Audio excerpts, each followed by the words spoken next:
जय बोलो भगवान राम की जय बोलो जय बोलो।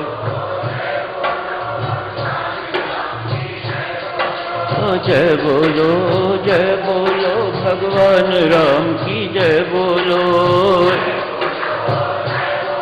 भगवान राम की जय बोलो। जय बोलो भगवान राम की जय बोलो।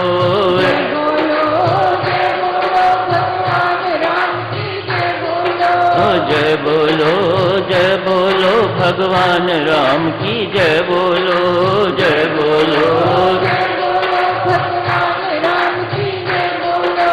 जय बोलो जय बोलो जय बोलो जय बोलो जय बोलो जय बोलो जय बोलो जय बोलो जय बोलो जय बोलो जय बोलो जय बोलो भगवान राम की जय बोलो। जय बोलो जय बोलो जय बोलो भगवान राम की जय बोलो। जय बोलो भगवान राम की जय बोलो। जय बोलो जय बोलो भगवान राम की जय बोलो। जय बोलो जय बोलो जय बोलो भगवान राम की जय बोलो। जय बोलो जय बोलो जय बोलो भगवान राम की जय बोलो। जय बोलो जय बोलो जय बोलो जय बोलो जय बोलो जय बोलो जय बोलो जय बोलो जय बोलो जय बोलो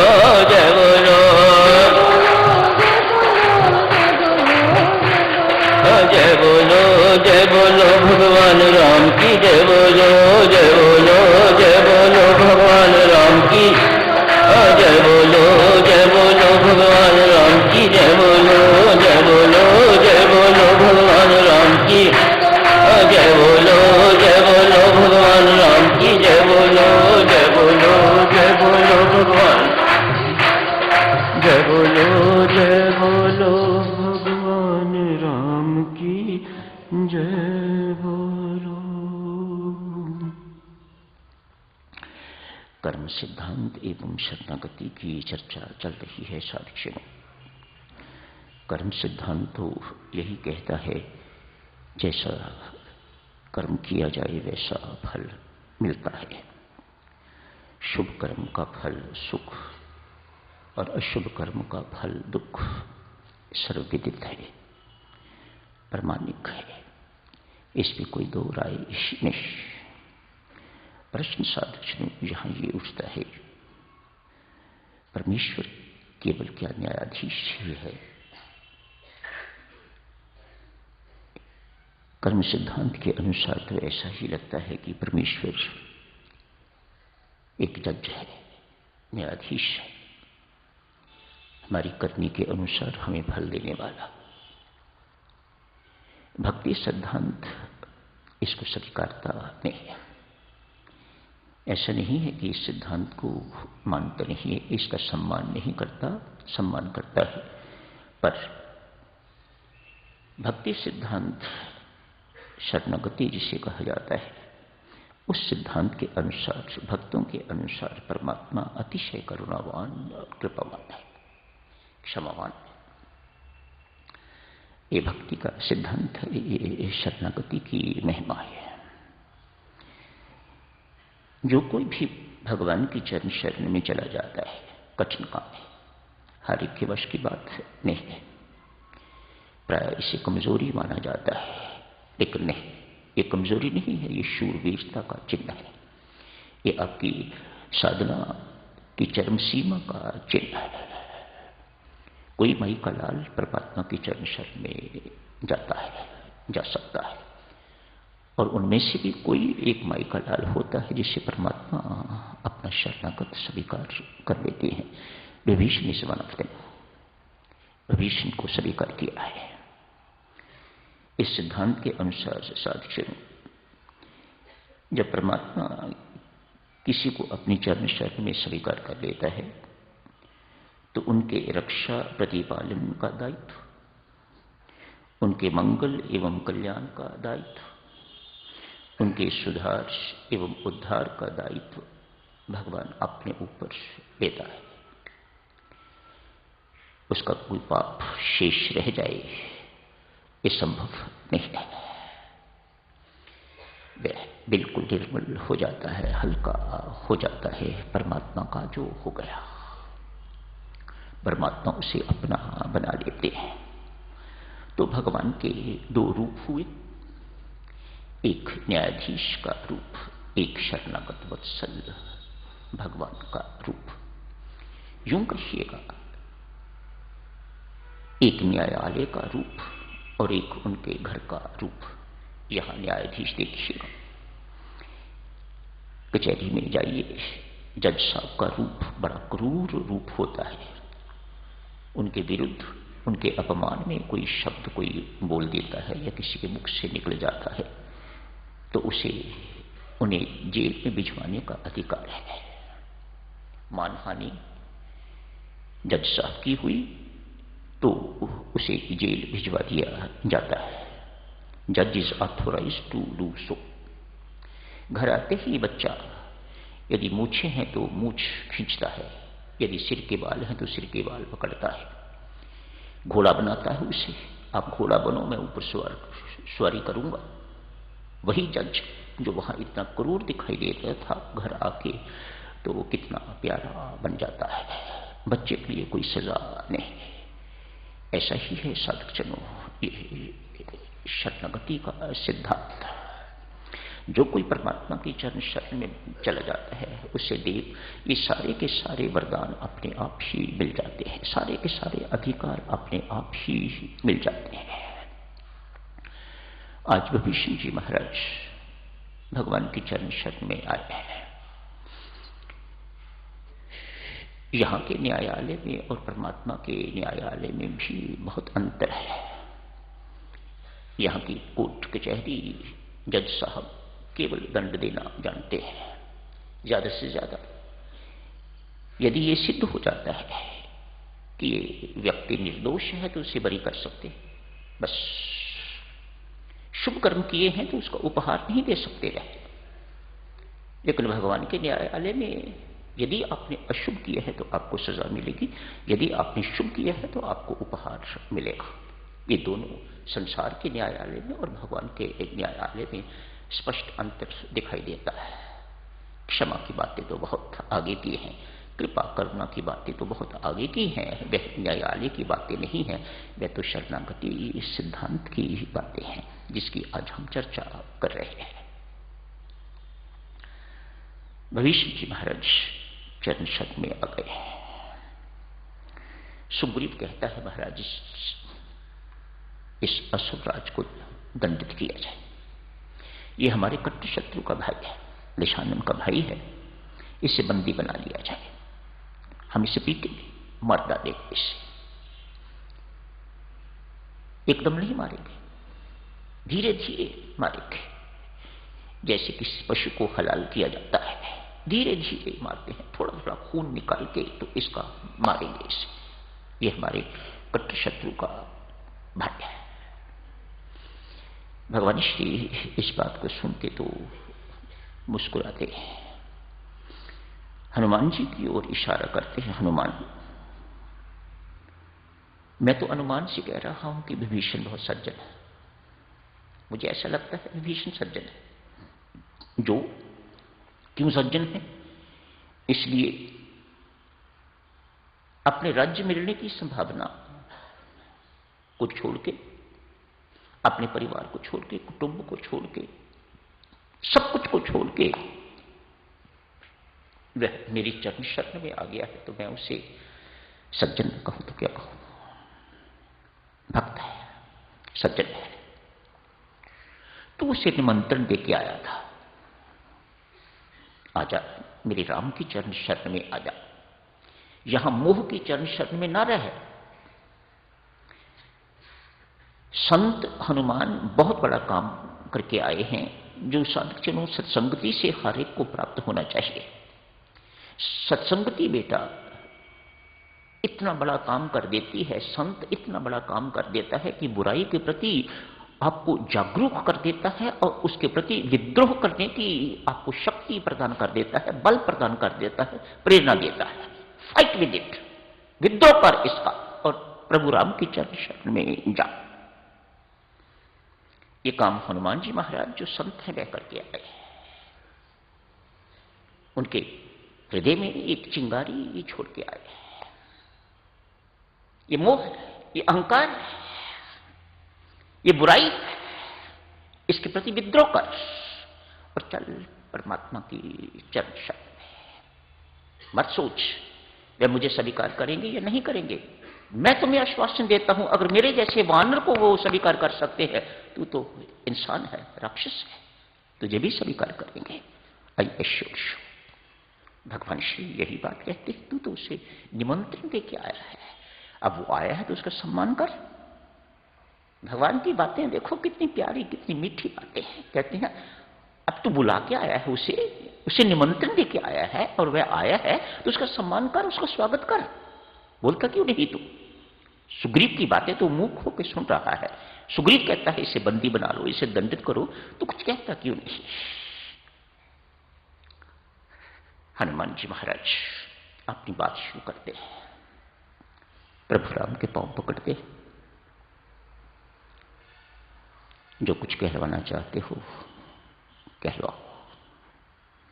जब भक्त साधकजनों कुछ बोलता है, जब परमात्मा के श्री चरणों पर अपना मस्तक और अपने हाथ रख देता है, तो उसका अंदर का अभिप्राय यही हुआ करता है, जो बुलवाना चाहते हो, जो कहलवाना चाहते हो वह कहलवाओ। वह चाहे आपके लिए है, चाहे संसार के लिए है, मेरे लिए सब बराबर है। पांव पकड़ के कहता है, प्रभु विभीषण ने क्या सूचना भेजी है? यही वहां घोषणा करी थी कि मैं आप सबको छोड़ के तो प्रभु राम की चरण शरण में जा रहा हूं, और यहां आके मुझे कहा है, यहां सूचना भेजी है कि मैं प्रभु आपकी चरण शरण में आ गया हूं। वाह, फिर और क्या चाहिए? फिर ऐसा प्रश्न मेरे राम आपको शोभा नहीं देता। मुझे ये बताइए, शरणागति क्या न्यायालय है? क्या न्यायाधीश का ऑफिस है या एक औषधालय है? आप इस वक्त न्यायाधीश तो नहीं हो। शरणागति न्यायालय नहीं है, शरणागति तो औषधालय है। औषधालय में कौन जाएगा? जो बीमार है, जो रोगी है। मैं कहता हूं वह निष्पाप है, लेकिन यदि हम ये नहीं भी स्वीकारते कि वह निष्पाप है, मैं कहता हूं बहुत बड़ा पापी है, बहुत बड़ा रोगी है। आप वैद्य हो, आपके पास आया है, महावैद्य हो आप, वैद्य आप जगन्नाथ। स्वामी जी महाराज लिखते हैं, वैद्य आप जगन्नाथ, आप ही जगन्नाथ, आपसे बड़ा वैद्य कोई नहीं है। आपकी चरण शरण में आया है। आपके वैद्यत्व की परख तभी होगी, कितने बड़े वैद्य हो आप, जितने बड़े रोगी को आपने ठीक कर दिया। विभीषण बेशक महारोगी है, महापापी है। यदि आप उसे स्वीकार करते हैं प्रभु, यदि आप उसे ठीक कर देते हैं, तो आपकी शोभा है, इसमें आपका वैद्यत्व जो है चमकेगा। वाह, क्या कमाल के वैद्य हैं भगवान श्री, क्या कमाल के चिकित्सक हैं भगवान श्री, जिन्होंने एक महारोगी को, एक असाध्य रोगी को भी ठीक करके रख दिया। आपका ये प्रश्न, ये खोटा है या खरा, ये शोभा नहीं देता। हनुमान जी महाराज भगवान को कह रहे हैं, महाराज ये प्रश्न वह शरणागत, वह आपकी चरण शरण में आया है, और कोई भी वैद्य, संसारी वैद्य भी, यदि उसके पास कोई रोगी आता है, उसने कोई कुपथ्य कर लिया है, कोई बदपरहेजी कर लिया है, तो उसे जेल नहीं भेजा जाता। ये न्याय नहीं है, न्यायाधीश नहीं जहां बैठा हुआ, उसे डंडे नहीं मारे जाते। तूने बदपरहेजी की है इसलिए तुम्हें सजा दी जाएगी ना। आप ये भी नहीं कहते हनुमान जी महाराज भगवान को कह रहे हैं, प्रभु आप जैसा वैद्य ये भी नहीं कहता पहले तंदुरुस्त होकर तो फिर मेरे पास आओ। यदि तंदुरुस्त है तो फिर आपके पास क्यों आना है, किस लिए आना है? उसने कोई तंदुरुस्त अस्पताल में जाता है क्या? ये हनुमान जी महाराज जी से प्रश्न कर रहे हैं, उनकी शरणागत वत्सलता को उभार रहे हैं, उठा रहे हैं। बहुत सुंदर शब्द हनुमान जी महाराज ने भगवान के लिए यहां प्रयोग किया है। शरणागत वत्सल भगवाना, वत्सल नहीं कहा, वत्सल भगवाना, जैसे बछड़ा होता है ना, ये शब्द प्रयोग किया तुलसीदास जी ने। हनुमान जी के मुख से वत्सल शब्द निकलवाया, जैसे मां की प्रीति बछड़े के साथ होती है, ऐसी भगवान की प्रीति शरणागत के साथ। भक्त वत्सल कहिए, शरणागत वत्सल भगवान कहिए। हनुमान जी महाराज इसकी व्याख्या करते हैं, आप शरणागत वत्सल भगवाना, गाय के पेट से नवजात बछड़ा निकलता है, गंदगी से लिपटा हुआ, आप क्या हो? हनुमान जी महाराज भगवान को कह रहे हैं, महाराज सुनो, आप क्या हो? आपकी भक्त वत्सलता, आपकी शरणागत वत्सलता किस प्रकार की है? आप सब जानते हो, जिन्होंने देखा है छोटा बच्चा बछड़ी जन्मते हुए गंदगी से लथपथ होता है। गाय मां ये नहीं कहती कि तू पहले साफ होके आ, ये गंदगी धो के आ तो फिर मैं तुझे दूध दूंगी, ऐसा नहीं कहती। हनुमान जी महाराज भगवान को कह रहे हैं, वे ऐसा नहीं कहती। तो क्या करती है गाय? अपनी जीभ से उसकी गंदगी को चाटती है, चिट्टा दुग्ध कर देती है, बिल्कुल साफ सुथरा बछड़े को बना देती है गाय। कभी आपने नहीं देखा तो देखना, हनुमान जी महाराज ने ये बिल्कुल सत्य बात है कही है। चाटती रहती है जब तक बछड़ा बिल्कुल साफ स्वस्थ नहीं हो जाता। किसी ने भगवान को कहा, भगवान आप भी ऐसे ही हो, कितनी उदारता है आपके अंदर। भगवान श्री ऐसी बातें सुनना नहीं चाहते। कोई उन्हें उदार कहे मानो चापलूसी की तरह, ये बात वे स्वीकार नहीं करते। आप बहुत उदार हैं, आपकी उदारता, वाह देखो गंदगी को भी आप चाट रहे हैं, आप उसे साफ कर रहे हैं बच्चे को। दो चार संबोधन और अच्छे अच्छे किए भगवान ने, रुको। यदि गाय ये समझती है कि मैंने अपने बछड़े की सफाई करके तो इस पर कोई उपकार किया है, तो वह मूर्ख, ये उसकी मूर्खता है। भगवान यहां स्पष्ट करते हैं देवियों सच, अरे हनुमान जी महाराज बछड़े की ये गंदगी आई कहां से? मां के पेट से ही तो आई है। यदि मां के पेट से गंदगी आई है, मां के पेट से ये बुराइयां आई हैं, मां के पेट से ये पाप करने की प्रवृत्तियां, ये दुष्कर्म अपराध इत्यादि दुर्गुण इत्यादि मां के पेट से इसके साथ आए हैं, तो मां का ही कर्तव्य बनता है कि वह इनकी सफाई करे। वह कोई फेवर नहीं कर रही है, वह कोई उसके ऊपर उपकार नहीं कर रही है, वह अपना कर्तव्य निभा रही है। तो समय हो गया है साथ, चलो इस चर्चा को यहीं समाप्त करने की इजाजत दीजिएगा। भगवान शरणागत वत्सल, भगवान भक्त वत्सल, ऐसा ही भगवान का प्यार सिर्फ शरणागत से, जैसा गाय का प्यार अपने बछड़े के साथ लगता है, वत्सलता शब्द भी यहीं से ही निकला है। मां के लिए कहता है ना शास्त्र, मां अपना वात्सल्य मुझे दे, मानो वैसी प्रीति जैसी गाय अपने बछड़े के साथ करती है, वैसी प्रीति मुझे दे। इसी प्रीति को वात्सल्य कहा जाता है। शुभकामनाएं साधक जनो, मंगल का।